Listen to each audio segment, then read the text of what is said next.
do it again. I've never seen my dad cry. Exactly. No. And you may not know also what it is that your dad went through to prevent him from crying.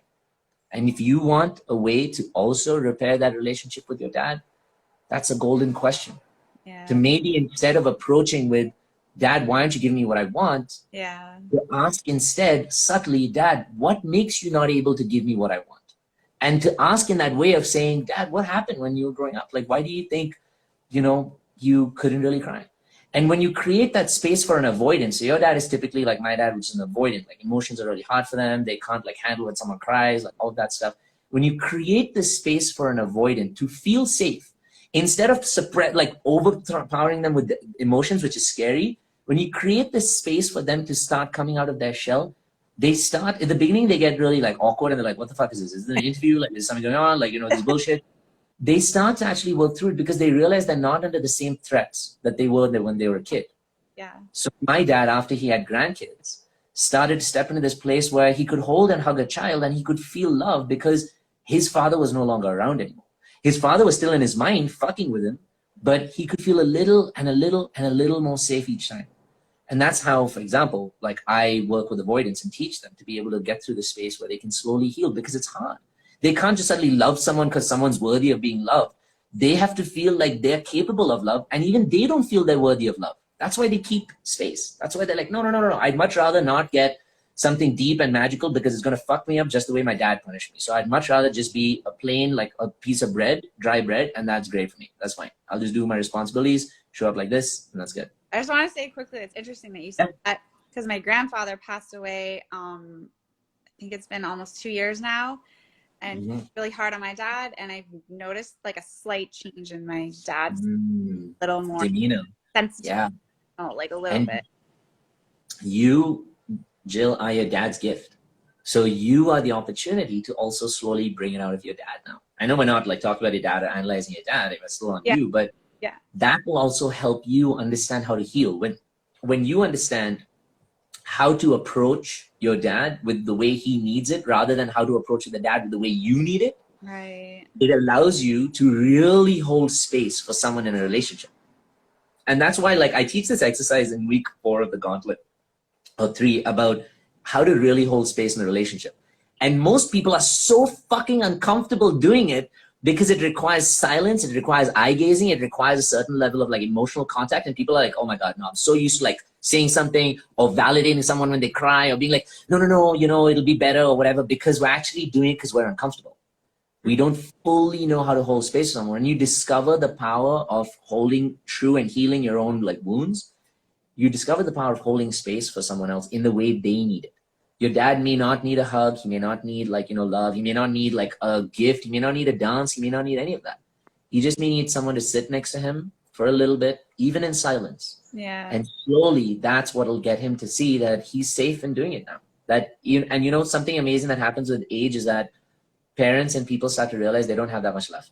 So they want to start getting vulnerable. And so you are his gift. He had you. You are his gift. You have to slowly remind him of that, bit by bit, slowly. And someone had a great question which says, isn't it putting too much pressure and responsibility on her? Doesn't her father need to meet her halfway? I want to answer this question to Chipo Machali. Of course it does. But is her father going to meet her halfway? Ask herself. Probably not. He wouldn't. Right? Exactly. And so that is an ego-based question, because it's an actually very valid question you ask. But what is the goal here? Is the goal for us to be right, or is the goal for us to love our relationship? And so once you go that way to meet your dad, just watch. Your dad will come back towards you to meet you when you're not ready for it. For example, after a relationship. Exactly. Most people said, my dad won't. My dad would never fucking do it. So if I wanted to repair a relationship, first, the most important thing is to repair the relationship with myself, because here's the crazy part. If I go to like repair the relationship with my dad before I'm ready, he will say something that'll trigger me, that'll shut me the fuck down and be like, you know what? This is why I don't come and talk to you. That's exactly what's going to happen. Or you'll be like, you know what? You're so cold and you're so closed off. I'm not getting anything from you. I'm done. But when you've healed those wounds and you've learned to reparent yourself and love and validate yourself, now you're so full of your love. So when you go up to your dad and he's not giving you what you want, you're like, it's okay. I've been giving it to myself. So you're comfortable in that space of just holding space for them, and it's okay. But you're not rejected anymore because you know you have that feeling of love that lives inside you. And that's the exact fucking same thing that happens in relationships, where when you are so full of your own love, you'll do one of two things. If you're in a new relationship, you'll talk to someone with kindness. You won't say, fuck you for not corresponding with me. You'll be like, hey, actually, I'll be honest. I'm looking for something that's like probably a little more committal, for something where someone can show up more. It's okay if you can't, there's no worries, but I don't think I can be in this anymore. And you step out. That's one. If you're in a relationship, which is like a lot of marriages where people discover that their partners are probably avoidant, and they come to me and be like, yes, how can I really help that? When you discover and create so much of that love of yourself, you find it easier to approach your partner in the same way as I was saying to you to approach your dad. Yeah. And so you go to them and you're like, hey, honey, do you want to talk about something? And the first reaction will be like, no, I'm not done. And this person doesn't get rejected because they're so full of their own love. They're like, okay, that's fine. I'll leave you be and do your own thing. They go back. It stings a bit, but they go back to doing what they're doing and having fun and enjoying their life. Right. And then bit by bit, as they do it more because they're stronger and stronger with themselves, that other person wears down. And that other person is like, yeah, like I went through this, it's really tiring, it's really hard, blah, blah, blah. It's a small start, bitching about work, small start, then talking about something else, small start. Next thing you know, they're talking to you about their childhood and their lives. So, but that can only happen if we're in a position where we're so full of love that their attempt to reject us doesn't reject us. That's what's so important. And that's why you cannot create a relationship with someone else that's really holistic unless you're starting to create a beautiful relationship with yourself. And you're not the only one. I have to keep doing work on myself. We all you are, exactly. Yeah. But now is the next step of that trying. Now is the next step of that work. Beautiful Bali. A once in a lifetime opportunity to visit the island of the gods, the spiritual capital of the world, a place which energetically itself visiting allows you to feel like you're letting go and releasing your past and the traumas and the difficulties and the anxieties.